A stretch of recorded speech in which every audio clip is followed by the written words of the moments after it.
رکوع 3، اس روز حقیقی بادشاہی صرف رحمان کی ہوگی اور وہ منکرین کے لیے بڑا سخت دن ہوگا۔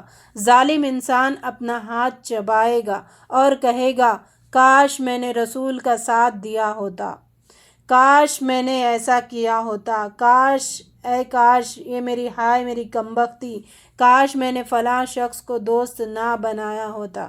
27 اور 28 آیت میں بتایا گیا جو کافر اپنے آپ کو کوسے گا قیامت کے دن، اس کا ذکر یہاں پر ہے کہ کاش میں نے اس شخص کو دوست نہ بنایا ہوتا جس نے مجھے گمراہ کیا، اس کے بہکاوے میں آ کر میں نے وہ نصیحت نہ مانی جو میرے پاس آئی تھی۔ تو اپنے آس پاس کے دوستوں پر ذرا نظر ڈالیں، کون ہے وہ دوست یا رشتہ دار، کوئی بھی ہو جو ہمارے آس پاس کا انسان ہے، ہمیں بھٹکا رہا ہے، غلط راستے پہ لے کے جا رہا ہے، تو پھر اس کے لیے افسوس ہوگا قیامت کے دن، وہ نادم ہوگا اور اس وقت کی ندامت کوئی کام نہیں آئے گی۔ تو اس وقت ہمیں عقل سے کام لینے کی ضرورت ہے کہ کون دوست ہے جو ہمیں دین کی طرف لا رہا ہے، اللہ کی طرف لا رہا ہے، کون ہے جو ہمیں بھٹکاتا پھر رہا ہے۔ آیت 30 میں وَقَالَ الرَّسُولُ يَا رَبِّ إِنَّ قَوْمِ اتَّخَذُوا هَٰذَا الْقُرْآنَ مَهْجُورًا۔ نبی صلی اللہ علیہ وسلم کی شکایت ہوگی، اے اللہ ان لوگوں نے، میری امت نے اس قرآن کو اپنے پیٹھوں کے پیچھے ڈال دیا تھا۔ مطلب ہے کہ اس کے ساتھ ہنسی مذاق کیا، آپ کے کلام کے ساتھ ہنسی مذاق کیا، یا پھر اس کو متروک العمل سمجھا، یعنی یہ بس تبرک کی کتاب ہے، عمل نہیں کیا جائے گا، ایسا لوگوں نے سمجھا۔ اور یہ آج کل سب سمجھ رہے تھے، عام لوگ بھی سمجھ رہے کہ اس میں عمل نہیں کیا جائے گا، اور نہ ہی علماء ایسی تعلیم دیتے ہیں، اس پہ عمل کرنے پر فورس نہیں کروایا جاتا، علماء نے بھی نہیں کروا رہے۔ تو یہاں مطلب ہے کہ یہ کام جو متروک العمل سمجھنا، یعنی عمل نہ کرنے والی کتاب سمجھنا، یہ بھی کتاب کو پیٹھوں کے پیچھے ڈال دینا ہے۔ اور نبی صلی اللہ علیہ وسلم اتنے شفیق ہے کہ اپنی امت کے بارے میں آخری وقت بھی آپ کے ہونٹوں پہ یہی الفاظ تھے، امتی امتی، لیکن قیامت کے دن شکوہ کریں گے، شکایت کریں گے، کس وجہ سے؟ اس وجہ سے کہ جو قرآن کو پیچھے ڈال دیتے ہیں، سمجھتے نہیں ہیں، اس کو سجا سجا کر رکھ دیتے ہیں اور ریشمی کپڑوں میں لپیٹ کے طاقوں میں سجا کے رکھ دیتے ہیں، میت پر صرف پڑھا جاتا ہے اور چند صورتیں تبرک کے طور پر ڈیلی پڑھتے ہیں، بس دوسرا اس پر غور و فکر نہیں کرتے، اس کے مطابق عمل نہیں کرتے۔ ویسے سارے لوگوں کے لیے حجت بننے والی ہے یہ کتاب، اور نبی صلی اللہ علیہ وسلم کی شکایت کے مستحق ہوں گے۔ اللہ تعالیٰ ہمیں اس سے محفوظ رکھے۔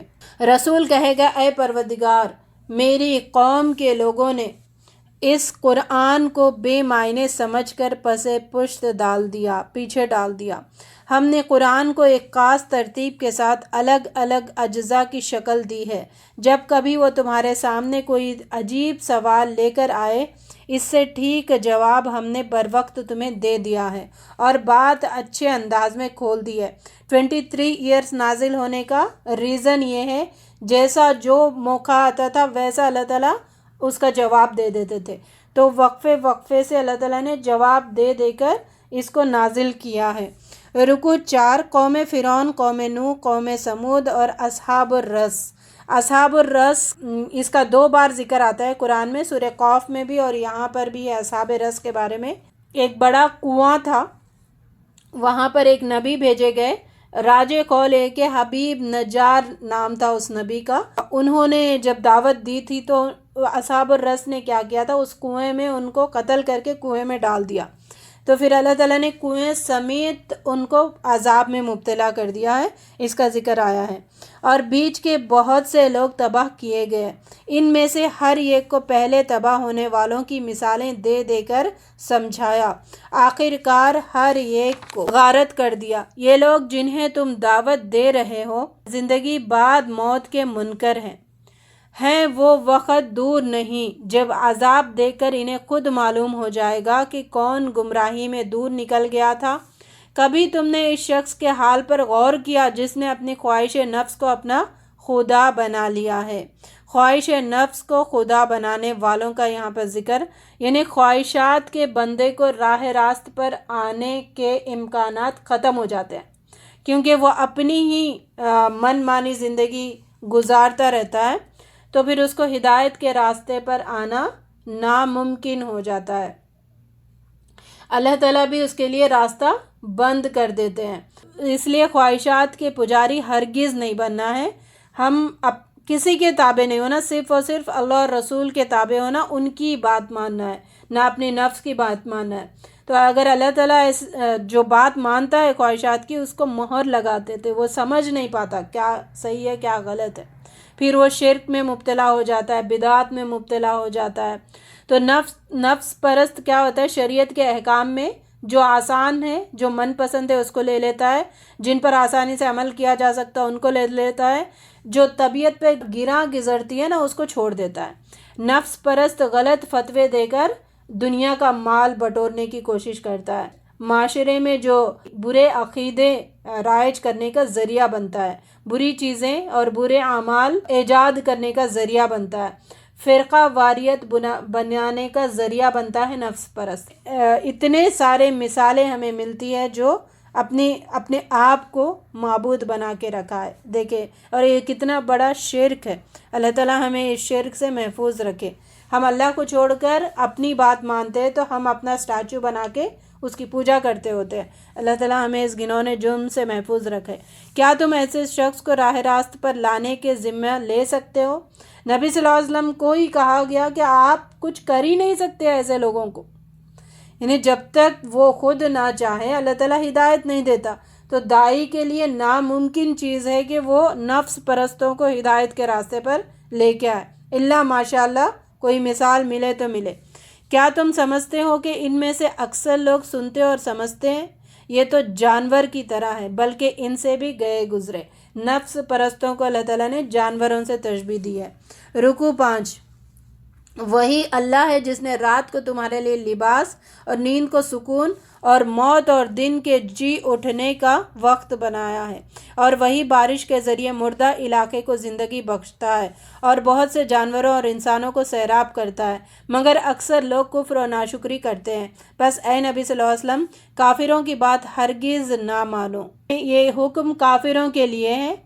داعی کی ذمہ داری جو کافر پر ہے اس کو کیا ہے؟ نرمی سے بتانا، اس کو مجبور نہیں کر سکتا ہے، ٹھیک ہے، اس کو دعوت دے سکتا ہے کہ دیکھو یہ راستہ ہے، صحیح راستہ ہے، اس میں آ جاؤ۔ لیکن مسلمانوں پر داعی کی ذمہ داری کیا ہے؟ ان کو تعلیمات دینا، ان کو تربیت کرنا، ان کے تزکیہ نفس کرنا، یہ، اور ان کے اوپر سختی سے عمل کروانا۔ جو اپنے آپ کو مسلمان کہتا ہے ان لوگوں کو سختی سے عمل کروانا ہے، جس کا ذکر اللہ تعالیٰ نے قرآن میں 4 جگہ کیا، جیسے سورہ بقرہ میں بھی ہم نے پڑھا 129 151 آیت میں، سورہ آل عمران 164 میں، پھر یہاں پر بھی ذکر، یعنی مضبوطی سے عمل کروانا ہے جو مسلمان ہے۔ کافر کے لیے نرمی کا گوشہ اختیار رکھنا ہے، اور اس قرآن کو لے کر ان کے ساتھ زبردست جہاد کرو۔ وہی اللہ ہے جس نے 2 سمندروں کو ملا رکھا ہے، ایک میٹھا دوسرا تلخ، اور دونوں کے درمیان ایک پردہ حائل ہے جو انہیں گڑ مڑ ہونے سے روکے ہوئے ہے۔ وہی ہے جس نے پانی سے ایک بشر پیدا کیا، پھر اس سے نسب اور سسرال کے 2 الگ الگ سلسلے چلائے۔ وہی ہے جس نے تم کو بشیر اور نذیر بنا کر بھیجا۔ وہ زندہ ہے، کبھی مرنے والا نہیں ہے۔ وہ 6 دنوں میں زمین و آسمان اور ان کے درمیان کی چیزوں کو بنایا، پھر عرش پر جلوہ فرما ہوا۔ رحمان کی شان تو کسی جاننے والے سے پوچھو۔ 6 رکوع۔ رحمان کے اصل بندے تو وہ ہیں جو زمین پر نرم چال چلتے ہیں۔ یہاں پھر کوالٹیز دیے گئے ہیں جو اللہ تعالیٰ کے بندے، اور رحمان کے بندے اللہ تعالیٰ نے کہا۔ اللہ تعالیٰ کو رحمان نام بہت پسند ہے، اور کفار مکہ کو اس نام سے بہت چڑ تھی۔ تو اللہ تعالیٰ یہاں پہ بتا رہے کہ رحمان کے بندے کون ہیں۔ 63 سے 76 آیت میں، جاہل ان کے منہ کو آئے تو کہہ دیتے ہیں کہ تم کو سلام، اپنے رب کے حضور سجدے اور قیام میں اپنی راتیں گزارتے ہیں، جہنم سے خلاصی کے لیے اللہ سے دعائیں مانگتے ہیں۔ ان کا خرچ نہ فضول خرچ ہوتا ہے اور نہ وہ بخل کرتے ہیں۔ اللہ کے سوا کسی اور معبود کو نہیں پکارتے، اللہ کی حرام کی ہوئی کسی چیز کو ناحق ہلاک نہیں کرتے، اور نہ زنا کے مرتکب ہوتے ہیں جو جھوٹ کے گواہ نہیں بنتے، لغو چیزوں سے شریفانہ طریقے سے الگ ہو جاتے ہیں، جنہیں ان کے رب کی آیات سنائی جاتی ہے، سنا کر نصیحت کی جاتی ہے تو اندھے اور بہرے بن کر نہیں رہتے اور اللہ سے دعائیں کرتے رہتے ہیں۔ ایسے لوگوں کا ادب و تسلیم کے ساتھ استقبال ہوگا۔ ربنا اجعلنا منہم، اللہ تعالیٰ ہمیں ان لوگوں میں شامل فرمائے جو رحمان کے بندے ہیں۔ چال میں نرمی، انسان کی چال جو ہوتی ہے وہ اس کا آئینہ ہوتی ہے، اس کے ذہن کا عکاسی ہوتی ہے۔ جیسے انسان کا دل جو ہوتا ہے، دل میں جو باتیں آتی ہے اس کی زبان پر وہی باتیں آتی ہیں، ذہن میں جو چیزیں چلتی ہے اس کی چال میں وہ چیز نمایاں ہوتی ہے۔ نبی صلی اللہ علیہ وسلم کی چال کیسی ہوا کرتی تھی؟ آپ کے قدم چھوٹے چھوٹے ہوتے تھے مگر تیز تیز ہوتے تھے، تکبرانہ چال نہیں ہوتی تھی، چال میں وقار ہوتا تھا۔ وقار مطلب کمزوری کی چال نہیں، پست ہمتی کی چال نہیں، ذلت کی پہلو اس میں نظر نہیں آتا تھا، وقار سے ہوتا تھا، تکبر نہیں ہوتا تھا، چھوٹے چھوٹے قدم ہوتے تھے لیکن تیز قدم ہوا کرتے تھے۔ تو یہ رحمان کے بندوں کی بعض کوالٹیز اور زور سے بچے ہوئے رہتے، غیر اہم بات سے بچے ہوئے رہتے اور نہایت اہم بات کے ہی پیچھے لگ جاتے ہیں، یعنی آخرت کی فکر ہمیشہ ان کو رہتی ہے، کیونکہ ہر چیز اللہ تعالیٰ کے پاس پوچھ ہونے والی ہے نا۔ ہمارا غیر ضروری عمل بھی اللہ یہاں پہ نوٹ ہو رہا ہے، غیر ضروری بات بھی یہاں پہ نوٹ ہو رہی ہے، غیر ضروری سوچ بھی یہاں پر نوٹ ہو رہی ہے۔ تو رحمان کے بندے ان غیر ضروری چیزوں میں اپنے آپ کو ملوث نہیں رکھتے ہیں، لغو چیزوں سے بچ کر رہتے ہیں۔ اللہ تعالیٰ ہمیں ان کوالٹیز کے مستحق بنائے، آمین۔ 26 سورہ آف دا قرآن، اس میں سارے انبیاءوں کے واقعات آئیں گے ہر رکوع میں، انشاءاللہ اس کا سمجھتے جائیں گے انشاءاللہ۔ شعراء، شاعر کا پلورل ہے، اس میں اللہ تعالیٰ نے شاعر کے کیا علامات ہے اس کا ذکر کیا گیا، اور جو مکے والے نبی صلی اللہ علیہ وسلم کو شاعر کہتے تھے، جو شاعر ہوتا ہے اس کے اندر کیا علامات ہوتے ہیں اور شاعر کیسے ہوتے ہیں، اور نبی صلی اللہ علیہ وسلم کیا ہے، انبیاء کیا ہوتے ہیں، وہ یہاں پر بتایا گیا ہے۔ اے نبی صلی اللہ علیہ وسلم، شاید تم اس غم میں اپنی جان کھو دو گے کہ یہ لوگ ایمان نہیں لاتے۔ ان لوگوں کے پاس رحمان کی طرف سے جو نئی نصیحت بھی آتی ہے اس سے منہ موڑ لیتے ہیں، یہ جھٹلا چکے ہیں۔ ان قریب ان کو اس چیز کی حقیقت معلوم ہو جائے گی جس کا یہ مذاق اڑاتے رہے ہیں۔ ہم نے زمین میں ہر طرح کی عمدہ نباتات پیدا کی ہیں، اس میں ایک نشانی ہے مگر اکثر لوگ ماننے والے نہیں ہیں۔ رکوع 2، ہم نے موسیٰ علیہ السلام سے کہا کہ فرعون کی قوم کے پاس جاؤ، پھر موسیٰ علیہ السلام کی استدعا پر ہارون علیہ السلام کو بھی ساتھ کر دیا۔ فرعون نے کہا، کیا ہم نے تجھ کو اپنے آپ بچہ سا نہیں پالا تھا؟ تو نے اپنی عمر کی کئی سال ہمارے یہاں گزارے، اس کے بعد کر گیا جو کچھ کر گیا، تو بڑا احسان فراموش آدمی ہے۔ موسیٰ علیہ السلام نے جواب دیا، اس وقت وہ کام میں نے نادانستگی میں کر دیا تھا، مگر میرے رب نے مجھے اب رسولوں میں شامل کر دیا ہے۔ رہا تیرا احسان جو تو نے مجھ پر جتایا، تو اس کی حقیقت یہ ہے کہ تو نے بنی اسرائیل کو غلام بنا لیا تھا۔ فرعون نے کہا، یہ رب العالمین کیا ہوتا ہے؟ موسیٰ علیہ السلام نے کہا، زمین و آسمان کا رب، جو کچھ اس کے درمیان میں اس کا رب، تمہارا رب، تمہارے آبا و اجداد کا رب، مشرق و مغرب کا رب، اور ان کے درمیان جو کچھ ہے سب کا رب۔ فرعون نے کہا، اگر تو نے میرے سوا کسی اور کو معبود مانا تو تجھے میں ان لوگوں میں شامل کروں گا جو قید خانے میں پڑے سڑے رہے ہیں۔ پھر موسیٰ علیہ السلام نے اپنے معجزے بتائے۔ رکوع 3، فرعون نے تمام جادوگروں کو جمع کیا اور ایک بڑے مجمع جمع کر لیا گیا۔ جادوگروں نے فرعون سے کہا کہ ہمیں انعام تو ملے گا اگر ہم غالب رہے۔ اس نے کہا، تم تو ہمارے مقربین میں شامل ہو جاؤ گے۔ پھر جادوگروں نے اپنی رسیاں اور لاٹیاں پھینکی اور بولے، فرعون کے اقبال سے ہم ہی غالب رہیں گے۔ پھر موسیٰ علیہ السلام نے اپنا عصا پھینکا اور وہ ان جھوٹے کرشموں کو ہڑپ کرتا چلا گیا۔ جادوگر سجدے میں گر گئے اور اعلان کیا ہم رب العالمین پر جو موسیٰ اور ہارون کا رب ہے ایمان لاتے ہیں۔ فرعون نے دھمکی دی کہ میں تمہارے ہاتھ پیر مخالف سمیت سے کٹوا دوں گا اور سولی پر چڑھا دوں گا۔ انہوں نے کہا کچھ پرواہ نہیں، ہم اپنے رب کے حضور سونپے جائیں گے۔ رکوع 4۔ ہم نے موسیٰ علیہ السلام کو وحی بھیجا کہ راتوں رات میرے بندوں کو لے کر نکل جا۔ اس پر فرعون نے شہر میں اپنے نمائندوں کے ذریعے سے کہلا بھیجا کچھ مٹھی بھر لوگ ہیں، انہوں نے ہم کو بہت ناراض کیا ہے۔ ہم ایک ایسی جماعت ہے جس کا شیوا ہر وقت چوکنا رہنا ہے۔ اس طرح سے ہم ان کو اور ان کے باغ، چشموں اور بہترین قیام گاہوں سے نکال لائے، اور صبح ہوتے وہ لوگ بنی اسرائیل کے تعاقب میں چل پڑے۔ فرعون اور اس کے لشکر۔ جب دونوں کا آمنا سامنا ہوا تو موسیٰ علیہ السلام نے ہمارے حکم سے سمندر پر عصا مارا، اس میں سے راستہ بن گیا۔ موسیٰ علیہ السلام اور ان کے لوگوں کو جو اس کے ساتھ تھے ہم نے بچا لیا اور دوسروں کو غرق کر دیا۔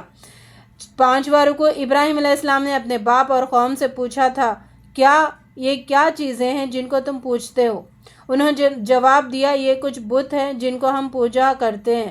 اس نے پوچھا کیا یہ تمہاری سنتے ہیں جب تم انہیں پکارتے ہو، یا تمہیں نفع نقصان پہنچا سکتے ہیں؟ انہوں نے جواب دیا نہیں، بلکہ ہم نے اپنے باپ دادا کو ایسا ہی کرتے ہوئے پایا ہے۔ ابراہیم علیہ السلام نے کہا میرا رب تو رب العالمین ہے جس نے مجھے پیدا کیا، پھر وہی میری رہنمائی فرماتا ہے، جو مجھے کھلاتا ہے اور پلاتا ہے، جب میں بیمار ہو جاتا ہوں تو وہی مجھے شفا دیتا ہے۔ آیت 78 سے 82 آیت تک، یعنی رب ہونے کے لیے یا رب کو رب ماننے کے لیے 4 دلائل یہاں پہ دی گئی ہے۔ وہ صفات جن کی بنا پر ہر انسان کو چاہیے کہ رب ہی کی عبادت کرے۔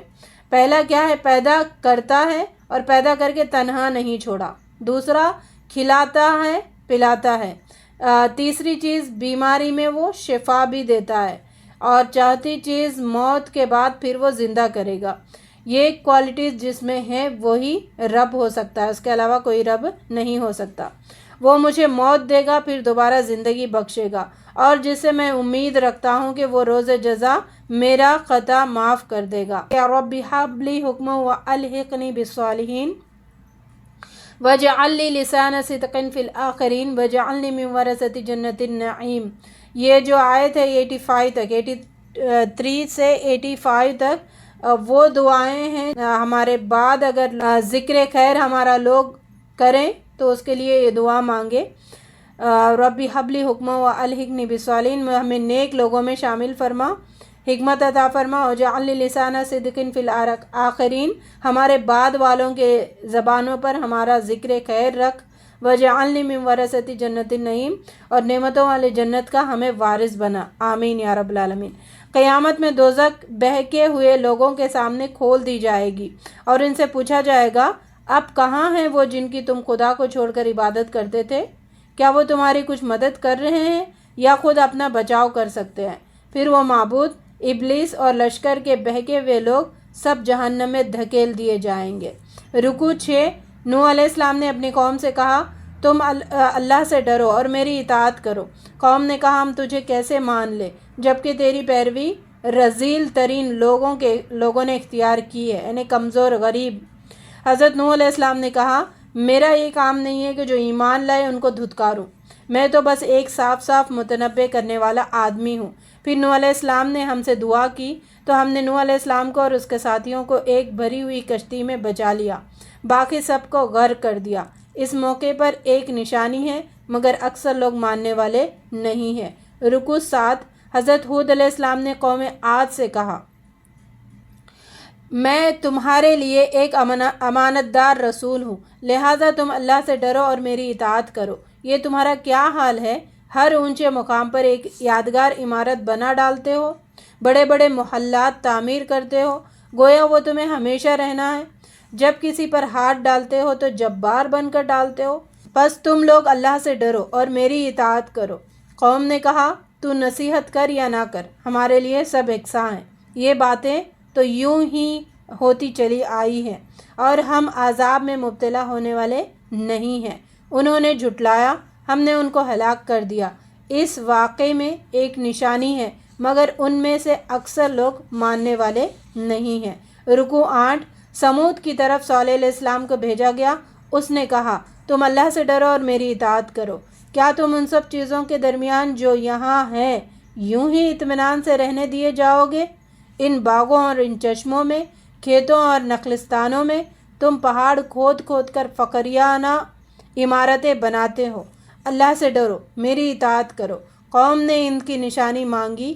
صالح علیہ السلام نے کہا یہ اونٹنی ہے، ایک دن اس کے پینے کا ہے اور ایک دن تم سب کا پانی پینے کا، اس کو ہرگز نہ چھیڑنا۔ مگر انہوں نے اونٹنی کو ختم کر دیا اور عذاب نے انہیں آ لیا۔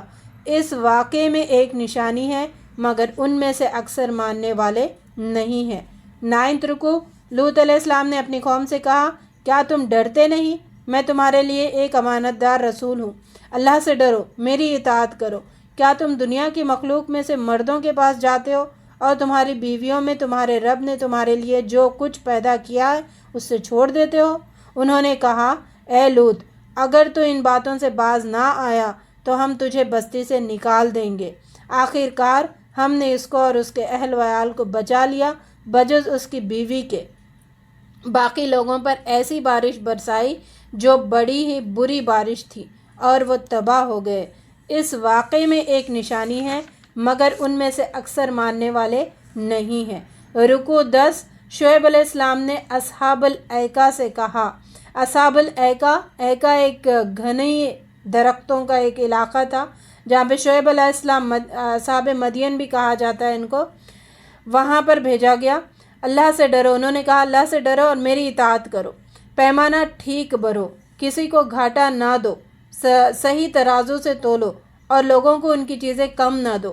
زمین میں فساد پھیلاتے نہ پھرو۔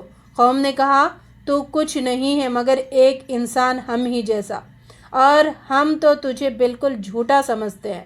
اگر سچا ہے تو ہم پر آسمان کا ایک ٹکڑا برسا دے، گرا دے۔ آخر کار چھتری والے دن کا عذاب ان پر آ گیا اور وہ بڑا ہی خوفناک دن کا عذاب تھا۔